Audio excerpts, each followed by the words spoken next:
This is no one from nowhere, and you are, and I am a spirit of God. Today I want to talk to you about Anunna Ancient Aliens Gold Mission, Nazca lines. First, a quick joke. How do aliens throw a party in space? They plan it. Remember, this video is for entertainment purposes only. Please do your own research. Thank you so much for watching today's video. This video is partly based on the information found on Ancient Aliens, the Mission, on Bibliotheca Pleiades website. Thank you. Have you ever heard of the Nazca lines? Do they have any importance to the Anunnaki? This place you are witnessing is called the Nazca lines and the monkey. This is a shaved piece of earth. How did they shave a piece of earth so high in Peru, in South America? For centuries, mankind believed that life only existed here on Earth. But today, many scientists agree that we are not alone. Practically every human civilization that has ever existed tells us we are not alone in the cosmos. Let me ask you a quick question. If whoever you agree to believe in called God, do you think God would waste as much space as there is in the universes and in the galaxies? Or would he put other beings out there in other worlds, possibly even in this world, on Earth, and the moon? Do you think that is a waste of space if there is only us in the whole entire universe? A long time ago, extraterrestrials came here, and through a targeted mutation of our genes, we became human. We have, in theory, a worldwide civilization that has extraterrestrials interacting with it, and human beings as we are today, who are possibly the genetic breeding of these ancient aliens. If we are or have been visited, they have always probably been here, helping humanity along. Millions of people around the world believe that we have been visited in the past by extraterrestrial beings. But what if it were true? Did ancient aliens called the Anunnaki really help to shape our history? And if so, why did they come here? And just what was their mission? Let me ask you a question. This is an image of astronaut Neil Armstrong, and photographing him was Buzz Aldrin. And it's clearly seen in the reflection of the helmet visor of the astronaut Aldrin. Astronaut Armstrong, lunar module Eagle, was landed on the moon. Does this mean he is an ancient alien or an alien landing on some other surface? How can we be the ones landing on other surfaces of other planets and not be called aliens to those inhabitants, if there are any, on those worlds? At any rate, you can decide and you be the judge.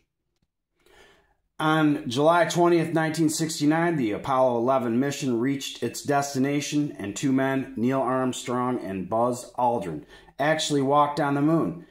They gave up the flag now, and you can see the stars and stripes on the lunar surfaces. Beautiful, just beautiful, in quotes. It was this time, our first time in history, that beings left their home and traveled through space to an alien planet. Or the big question is, or was it? There are many myths, and one of them is that Anu set up the entire universe. And one of them says basically, the Anunnaki put the moon in its orbit, and the sun and moon in its orbit. So they dragged it there like an infrastructure or like a piece of hardware. Were we really the first creatures in the universes capable of traveling to other worlds? Given the vastness of the universe and the billions of years that it took to create our galaxy, is it so hard to imagine that such a thing might have happened before, perhaps thousands of times, and over the course of millions of years? The ancient astronaut theory proposes or presupposes that thousands and thousands of years ago, even before recorded history, Earth was visited by alien astronauts from another world. But if beings did in fact travel to Earth, why? Why did they come here? To explore, to plunder, to study, to hunt, or to breed? When Armstrong and Aldrin explored their incredible surroundings, they found the moon a barren landscape. It seemed to offer little more than a lifeless oasis of rocks and dust. Does the American eagle really represent the phoenix bird, going all the way up to King Anu in the Draco constellation? It seemed to offer little more than a lifeless oasis of rocks and dust, but in 1986, further testing determined that the lunar landscape actually contains a high amount of helium-3, an extremely powerful, non-polluting, non-radioactive fuel source. Experts estimate that a single space shuttle filled with this material could satisfy all the energy needs in the United States for an entire year. Think of it. Spaceships mining the moon and other planets for natural resources. Could this help you explain why Earth might have served as a destination for alien travelers from other worlds?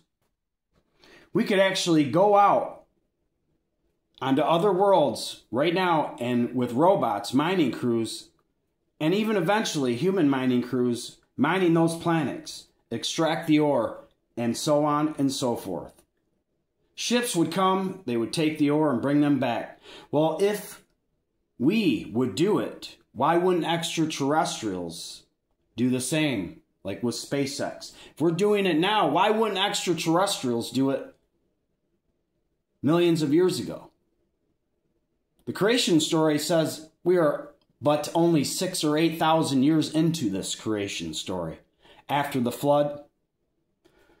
So perhaps thousands of years ago, wouldn't there be evidence such as the Anunna?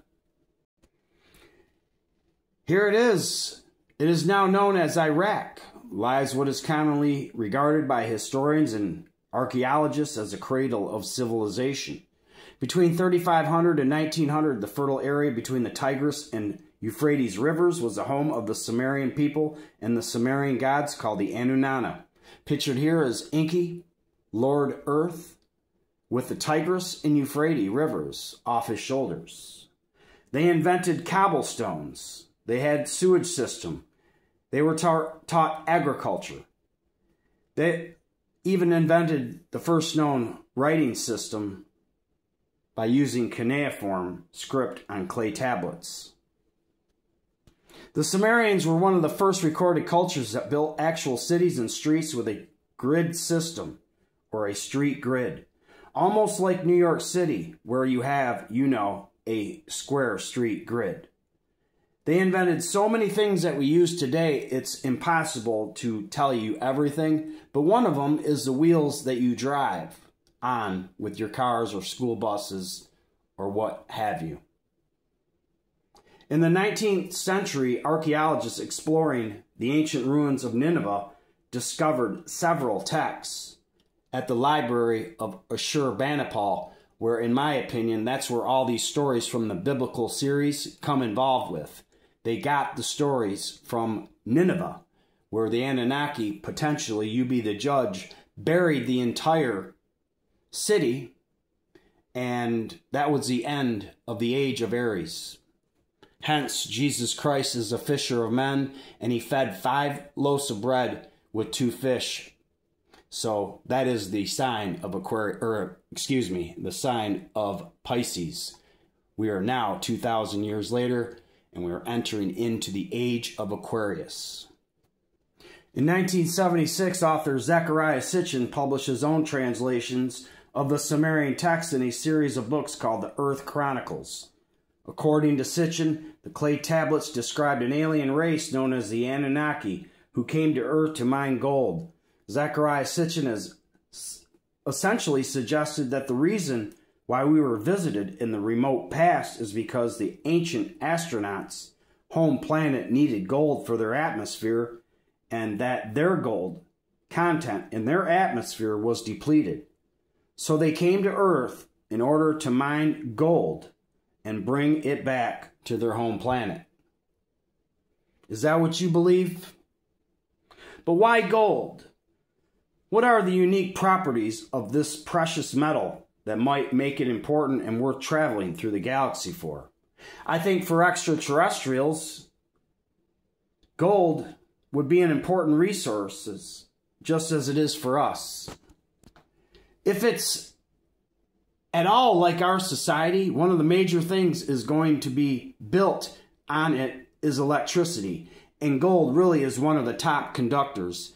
And its malleability and its ability to make it into wires, it is really in small forms as nanoparticles, are going to make it an incredible technological resource for any sorts of life forms that reach that level of dealing with electricity and technology as we do right now today.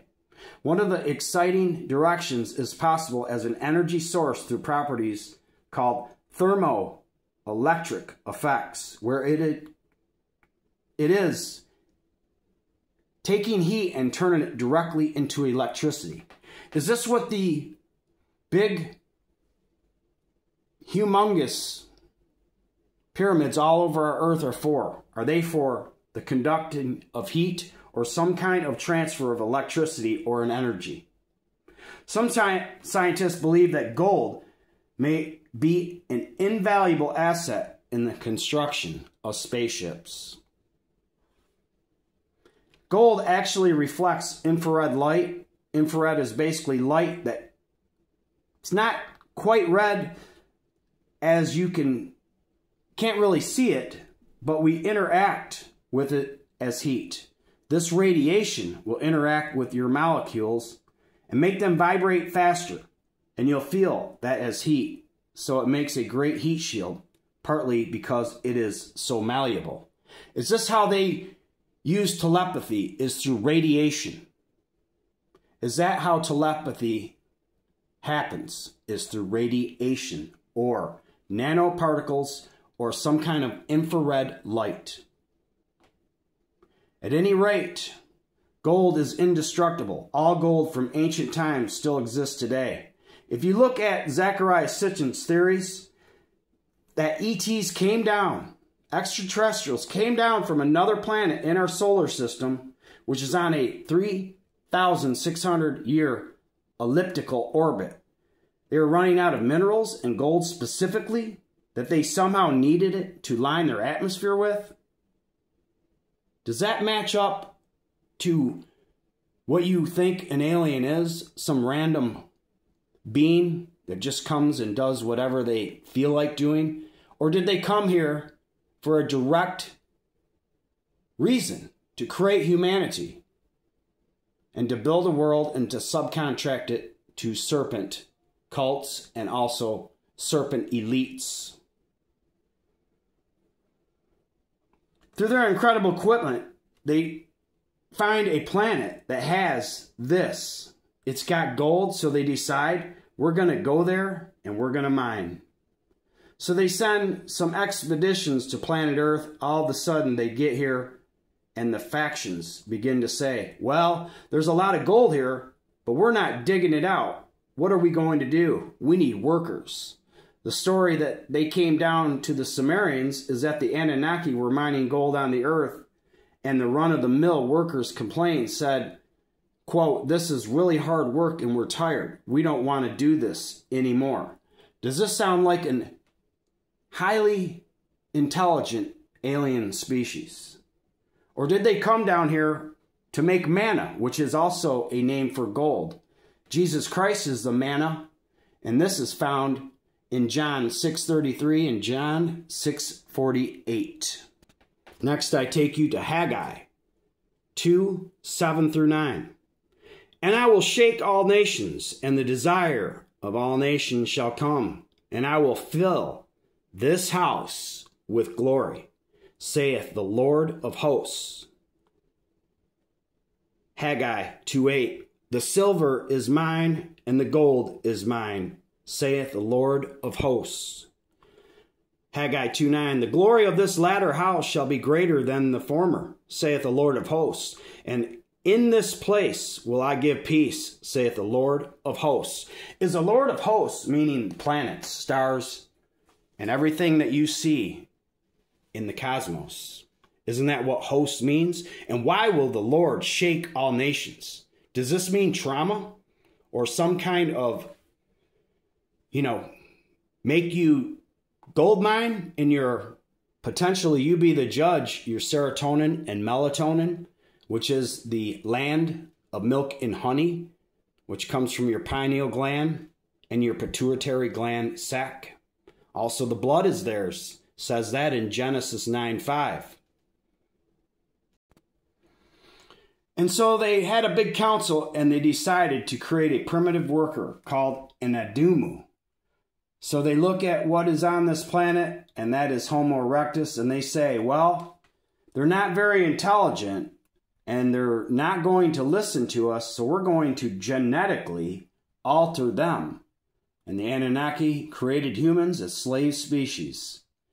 According to Zecharia Sitchin, the Adamu were the first modern humans.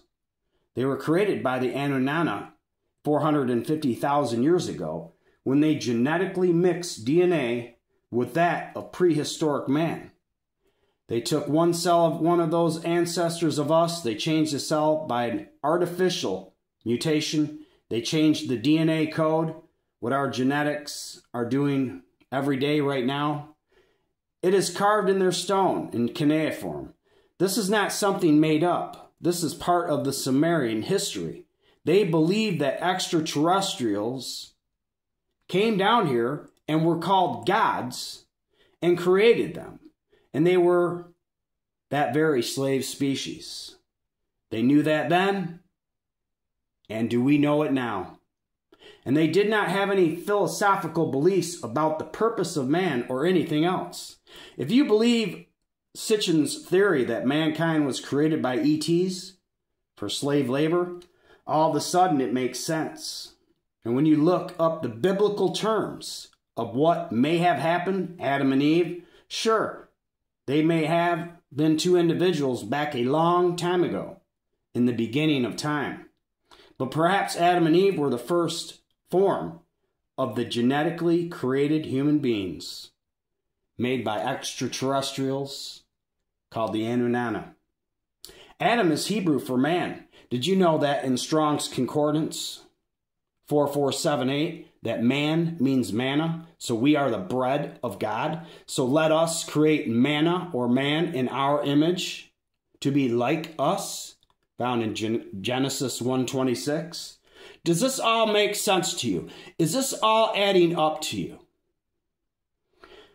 But do the Sumerian tablets actually described an alien race, a race that conducted mining operations on a global scale? Thousands of miles away on the African continent, ruins of ancient gold mines have recently been discovered.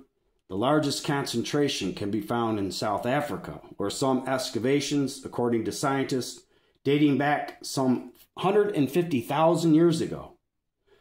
They're in areas that have an abundance of gold right now. So it's very possible that they could have mined it. Now the big question is, how do we know that they weren't humans and simply did that? Why the ET or extraterrestrial theory? In many languages in Africa, the native word for star means bringer of knowledge or enlightenment.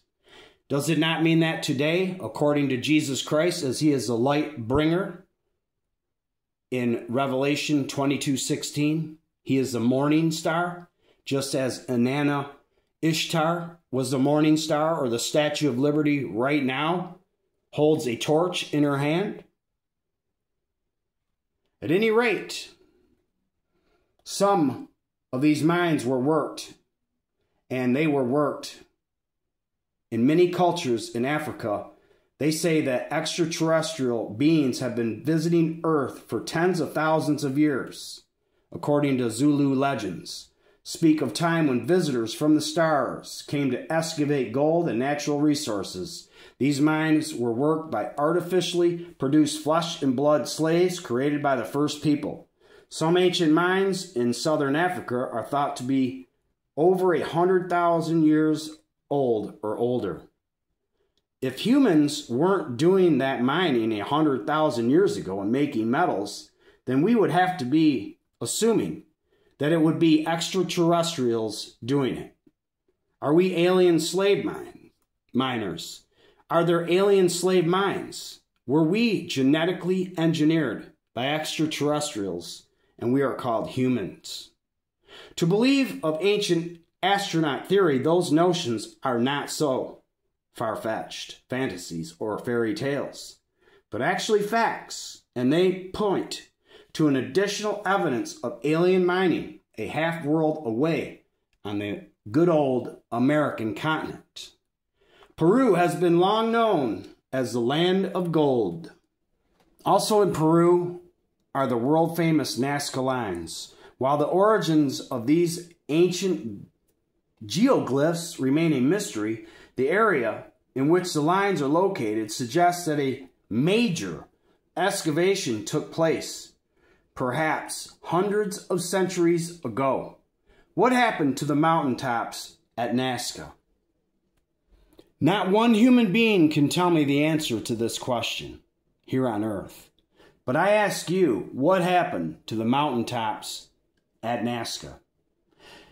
And I'm not talking about little machines when I say machining. I'm talking major machining to remove mountaintops in the mountaintops of Peru, so high up in elevation. Could the vast plain located in the Nazca Desert be evidence of a gigantic mining operation, one that took place hundreds of thousands of years ago? Whoever came here in a spaceship, or comes here in a spaceship, Nazca could be like a beacon, a beacon, as in, come here. Pictured here is the Nazca lines viewed from space, from the Spot satellite.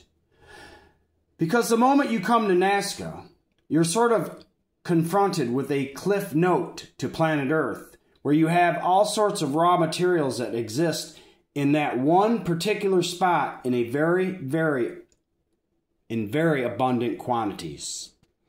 Pictured from space, containing lines, north is to the right coordinates, 14.7 south and 75 degrees west. This is from space, folks. They can see this from space. Many cultures around the world mine, but Nazca is particularly abundant in gold, iron ore, primitive batteries back in the day, or silver, and many other things like quartz, hematite, and red ochre, and also it contains iron ore. And this is a major excavation point on the Earth.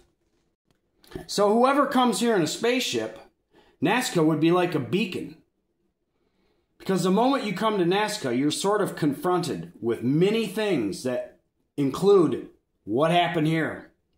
How did they remove such rocks and make such distinct lines that have lasted thousands and thousands of years? I think the Nazca lines are evidence of the search for gold, but they're also evidence of some communication with possibly extraterrestrials, gods, or both. Because you got to face the facts that if God lets it happen here, then it's supposed to happen on Earth. And if God means Elohim in Hebrew, which it does, meaning plural, then God is many or from many come one, or e pluribus unum. And it also means I am that I am. And I am means Anunnaki or Annie in 589, Annie in Strong's Concordance, and also 595 in Strong's Concordance under Anunnaki. And it sounds phonetically similar to the Anunnaki. The Nazca lines, here's the tree at the Nazca lines. Because the moment you come to Nazca, you are confronted with the controversy. One thing is plain, and the lines that scar the surrounding countrysides are not natural formations.